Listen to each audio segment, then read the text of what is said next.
আজিৰ পৰা ঐতিহাসিক চৌকিডিঙি খেলপথাৰত দুদিনীয়া কাৰ্যসূচীৰে অনুষ্ঠিত হৈছে জাতীয় জনগোষ্ঠী ঐক্য মঞ্চ ডিব্ৰুগড়ৰ উদ্যোগত কেন্দ্ৰীয় বহাগী বিদায় উৎসৱ। বিগত বৰ্ষৰ দৰে এইবাৰো বৰ্ণাঢ্য সাংস্কৃতিক কাৰ্যসূচীৰে অনুষ্ঠিত হোৱা কেন্দ্ৰীয় বহাগী বিদায় উৎসৱৰ প্ৰথম দিনৰ কাৰ্যসূচী শ্বহীদ তৰ্পণেৰে শুভাৰম্ভ কৰা হয়। প্ৰাণৰ শিল্পী জুবিন গাৰ্গ, সুধাকণ্ঠ ডক্টৰ ভূপেন হাজৰিকা, গণশিল্পী ৰাজীৱ সদিয়া, বিশিষ্ট অভিনেতা সৈয়দ ছাদুল্লাহ, বাঁহীবাদক দীপক শৰ্মাৰ প্ৰতিচ্ছবিত শ্ৰদ্ধাঞ্জলি জনোৱাৰ পাছতে বিহুৱান উন্মোচন কৰে কেন্দ্ৰীয় বহাগী বিদায় উৎসৱ উদযাপন সমিতিৰ সভাপতি ৰাণা ৰঞ্জন গগৈয়ে। ইয়াৰ পাছতে জাতীয় জনগোষ্ঠী ঐক্য মঞ্চৰ পতাকা উত্তোলন কৰে ঐক্য মঞ্চৰ সম্পাদক বিতুপন দুৱৰাই। আজি এইবাৰ আমাৰ দ্বিতীয় বাৰ্ষিক জাতীয় জনগোষ্ঠী ঐক্য মঞ্চৰ উদ্যোগত আজি ডিব্ৰুগড় চৌকিডিং ৰঙালী সমন্বয় ক্ষেত্ৰত আমি অনুষ্ঠিত কৰি আহিছোঁ যোৱা বছৰৰ পৰা। এই বছৰৰ অনুৰূপ ধৰণে আমি বহাগী বিদায় উৎসৱটি অনুষ্ঠানটি আমি আয়োজন কৰিছোঁ। সমগ্ৰ ডিব্ৰুগড়বাসী ৰাইজৰ লগতে আমাৰ প্ৰায় 32টাকৈ জাতীয় জনগোষ্ঠী সংগঠন একত্ৰিত হৈ আজি পুৱা ভাগতে আমি প্ৰথমে পতাকা উত্তোলন কৰিলোঁ। পতাকা উত্তোলনৰ পাছতে আমাৰ স্মৃতি তৰ্পণ হৈ গ'ল। স্মৃতি তৰ্পণৰ পাছতে আমাৰ বাকী কাৰ্যসূচীখিনি আগবাঢ়ি গৈ থাকিব। ইয়াৰ পাছত আমাৰ মঞ্চ উদ্বোধন আছে। মঞ্চ উদ্বোধন কৰিব আমাৰ জিলা আয়ুক্ত ডিব্ৰুগড় জিলা আয়ুক্ত বিক্ৰম কুৰি ডাঙৰীয়াই।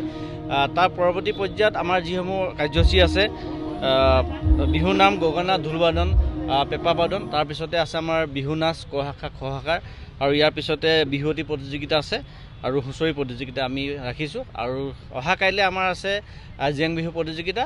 তাৰপিছতে আমাৰ মুকলি মিটিং হ'ব। মুকলি মিটিংখনতে আমাৰ অসমৰ আটাইতকৈ পুৰণি আৰু কৌতুক অভিনেত্ৰী বা আমাৰ চেতনা বাইদেউ সকলোৱে চিনি পায়।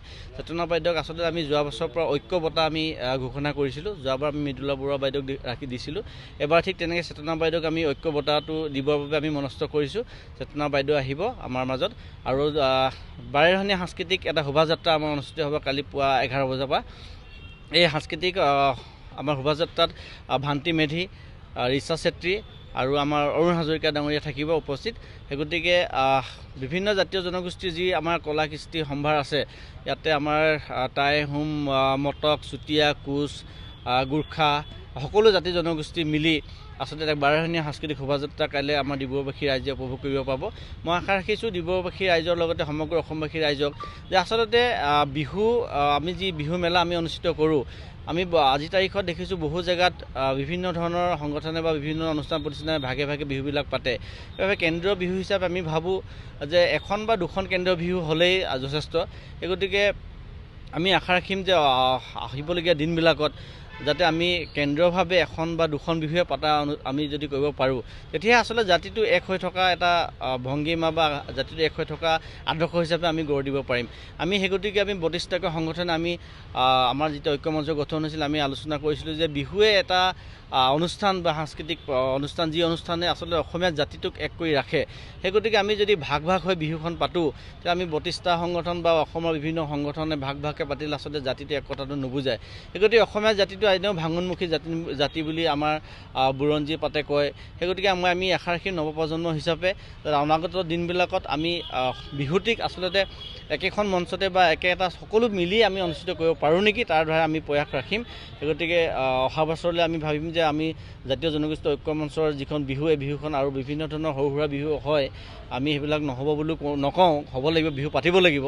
কিন্তু সংগঠনবিলাক আমি মিলি কিনে যদি বিহুখন পাতোঁ, মই ভাবোঁ খুব সুন্দৰভাৱে আগুৱাই যাব। আৰু ঐক্য যে আমি ঐক্য বঁটা ঘোষণা কৰোঁ বা ঐক্য মঞ্চ কওঁ, আচলতে সেই ঐক্যতাটো আমাৰ মাজত নাইকিয়া হৈ যোৱাৰ এটা অৱকাশ যাতে নাথাকে, তাৰ বাবে মই সকলোকে অনুৰোধ জনাইছোঁ।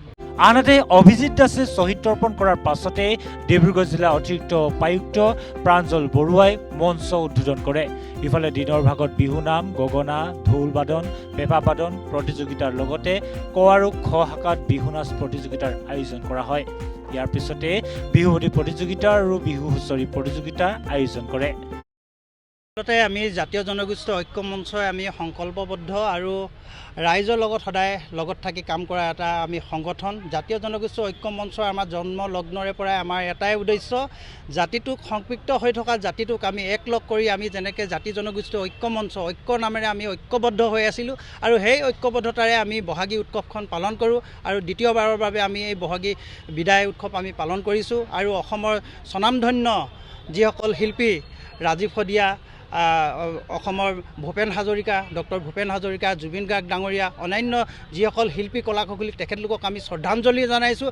আৰু আজিৰ বাৰৰ পৰা এটা কথাই ক'ব বিচাৰিছোঁ যে ডিব্ৰুগড়ত শান্তি সম্প্ৰীতি বজাই ৰখাৰ ক্ষেত্ৰত, শান্তি সম্প্ৰীতি ঘূৰাই অনাৰ ক্ষেত্ৰত জাতীয় জনগোষ্ঠী ঐক্য মঞ্চই এক অগ্ৰণী ভূমিকা গ্ৰহণ কৰি আহিছে। আৰু সেই গ্ৰহণযোগ্যতাৰ যিবিলাক কাম থাকিব জাতীয় জনগোষ্ঠী ঐক্য মঞ্চই আমি সদায় কৰি যাম। আৰু ডিব্ৰুগড়খনক স্বচ্ছতা আৰু নিকা কৰাৰ ক্ষেত্ৰত ডিব্ৰুগড়খনত যিবিলাক আমাৰ অভাৱ অভিযোগ আছে, ডিব্ৰুগড়খনত যিবিলাক আমাৰ চৰকাৰী পক্ষই যেনেধৰণৰ অভাৱ অভিযোগবিলাক তেখেতলোকে দূৰ কৰিব পৰা নাই, তেনে সমস্যাসমূহক আমি জাতীয় জনগোষ্ঠী ঐক্য মঞ্চই আমি সকলো চৰকাৰৰ বৰ্গক আমি দৃষ্টিগোচৰ কৰি যাম। আমাৰ এই সমস্যাবোৰ সমাধান কৰাৰ ক্ষেত্ৰতহে আমাৰ এই ঐক্যবদ্ধতা সদায় ঐক্য হৈ থাকিব। আৰু অসমৰ সকলো অসমবাসী ৰাইজক আমি এই ৰঙালী বিহুৰ শেহতীয়াকৈ হ'লেও এটা তেখেতলোকক শুভেচ্ছা জনাইছোঁ। আৰু এটা কথা ক'ব লাগিব, জাতীয় জনগোষ্ঠী ঐক্য মঞ্চই আমি যিহেতু নেকি জন্মলগ্নৰ পৰাই আমি ডিব্ৰুগড়খনৰ উন্নয়নৰ স্বাৰ্থত আমি কাম কৰি আছোঁ। একাংশ দুষ্ট চক্ৰই জাতীয় জনগোষ্ঠী ঐক্য মঞ্চক বিপথে পৰিচালনা কৰিবলৈ যিসকল চক্ৰান্ত কৰি তেখেতলোকে আমাক এই মঞ্চখনক তছনছ কৰিবলৈ যিসকলে চেষ্টা কৰিছে, তেখেতলোককো আমি আজি এই মঞ্চৰ জৰিয়তে তেখেতলোকক কৈছোঁ, সকলো আহক আমি সমিল মিলেৰে ভাতৃত্ববোধেৰে অসমৰ বিভিন্ন জাতি জনগোষ্ঠী লগ হৈ আমি ভাতৃত্ববোধ জীয়াই ৰাখি আচলতে ডিব্ৰুগড়খনক আমি সংপৃক্ত হৈ থকা ডিব্ৰুগড়খনক যাতে একলগ কৰি আমি বিভিন্ন জাতি জনগোষ্ঠীৰ মানুহ একলগ হৈ আমি ৰঙালী বিহুৱে নহয় অন্যান্য অনুষ্ঠানবোৰো আমি উদযাপন কৰোঁ। সেয়েহে সকলোকে অনুৰোধ জনালোঁ যাতে এই বিহু স্থলীৰ পৰাই আৰু এটা অনুৰোধ জনাইছোঁ যাতে আমাৰ ডিব্ৰুগড়ত বিভিন্ন ধৰণৰ কৰ্মকাৰ্যবিলাক চলি থাকে, সেইবিলাকো আমি দূৰ কৰিবলৈ আমি জাতীয় জনগোষ্ঠী ঐক্য মঞ্চই আমি চেষ্টা কৰিম। সময়ে সময়ে যিবিলাক বাতাবৰণ সৃষ্টি হয়, অপ্ৰীতিকৰ বাতাবৰণ সৃষ্টি হয়, সেইবিলাক নোহোৱা কৰিবলৈ আমি ঐক্য মঞ্চত জন্ম হৈছিলোঁ। আমাৰ ঐক্যই, আমাৰ ঐক্যবদ্ধতাই আচলতে ডিব্ৰুগড়খনক সুৰক্ষিত কৰিব বুলি আমি নিষ্ঠা সততাৰে ক'ব পাৰোঁ। ধন্যবাদ। News desk report, sign on.